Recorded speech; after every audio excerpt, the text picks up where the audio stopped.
Well, hello, and welcome to the Deluxe Mixing Podcast. Hi, if it's your first time, and welcome back if you've been sticking with me. I've been away a little while. I was busy, and I even went on vacation. Not that happens too often, so don't worry. Today's topic is going to be one of probably a series about production. And I assure you, this is purely selfish. You've heard the term fix it in the mix, and we kind of know that's just a lie. You've also heard the term garbage in, garbage out, and that is in fact true.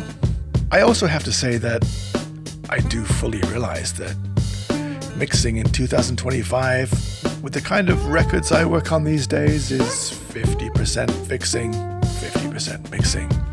And if I didn't have to do it, maybe I wouldn't have a job.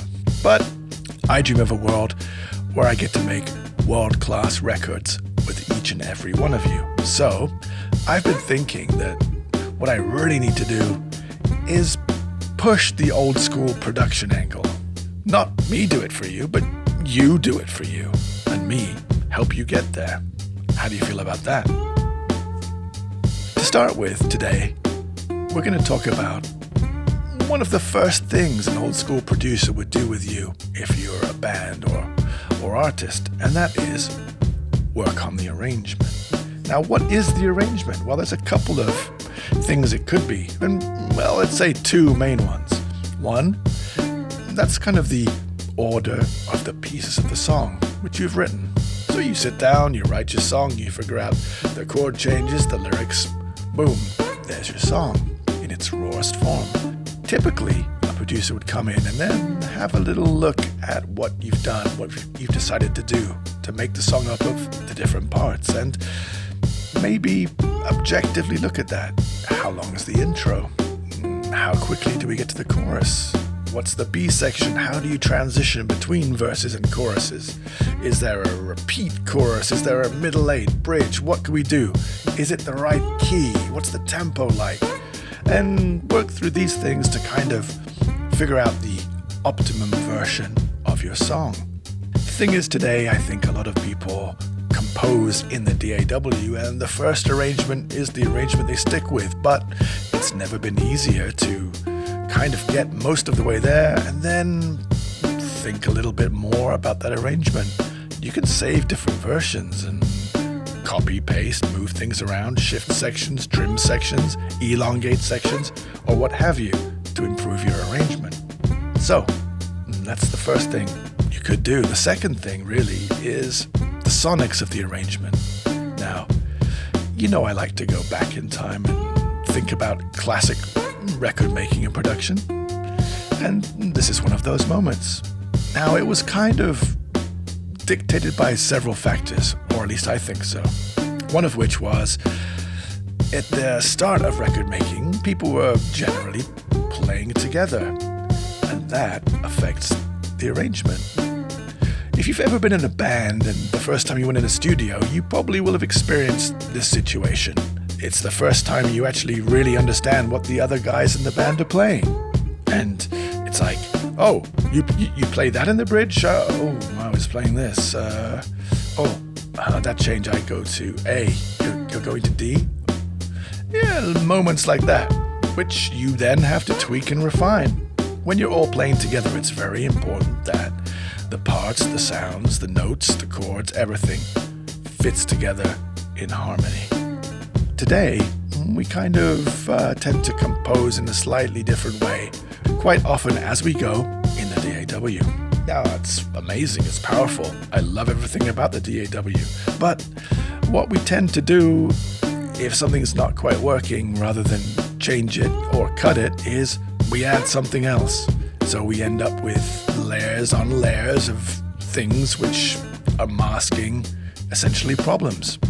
If you approach it from the point of view of each part working together, you're going to get a much better sonic arrangement. You know, there's a whole subset of the plugin industry which is literally based on people doing shitty arrangements. You know, all of this, quote, unmasking frequencies. And the obsession with sidechaining everything. Well, a lot of this, along with some good balance and a good mix, you can completely forget about all of that. If you have the right things happening at the right time, amazingly, your sonics come together.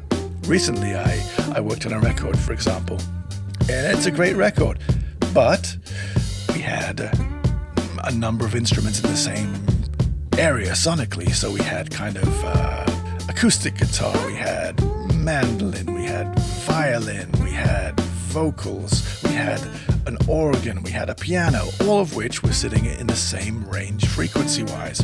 That's not optimal. Now, the way I approach records is I try to make the thing good. I try to make the thing deliver the message, feel, emotion, and vibe of the song. So I'm not really that perhaps concerned if your mandolin isn't quite coming along properly.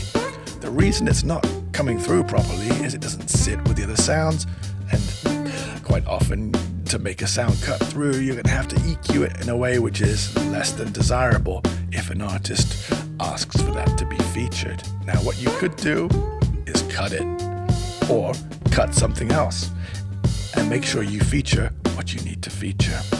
The other thing is, we were limited by the technical side of things. So a lot of classic records were made either on 8, 16, or 24 track. Well, realistically, 23 track by the time you got to the 80s, because you'd put time code on track 24.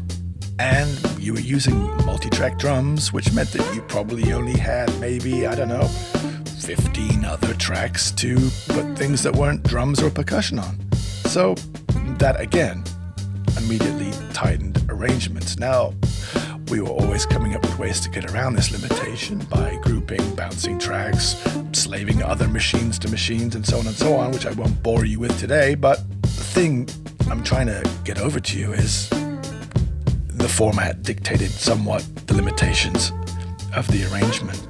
Something else you can think about really is the tightness of things, adding to the quality of your production. Now, there's nothing wrong with wild abandonment in some situations. Locking everything to the grid can be extremely boring, but there's also a certain power in consistency, and we strove for that quite often. Early on, it was very difficult to get drums in time. You either had a great drummer, or you comped drum tracks, even on tape, or use some other method, dropping in sections and so on, to get a great rhythm track together. Have you ever heard of the Russian Dragon?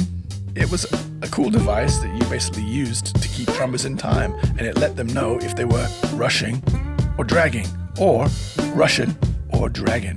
Do you get it? Russian Dragon. So we've always had this idea that tightness is important, and that takes time and effort.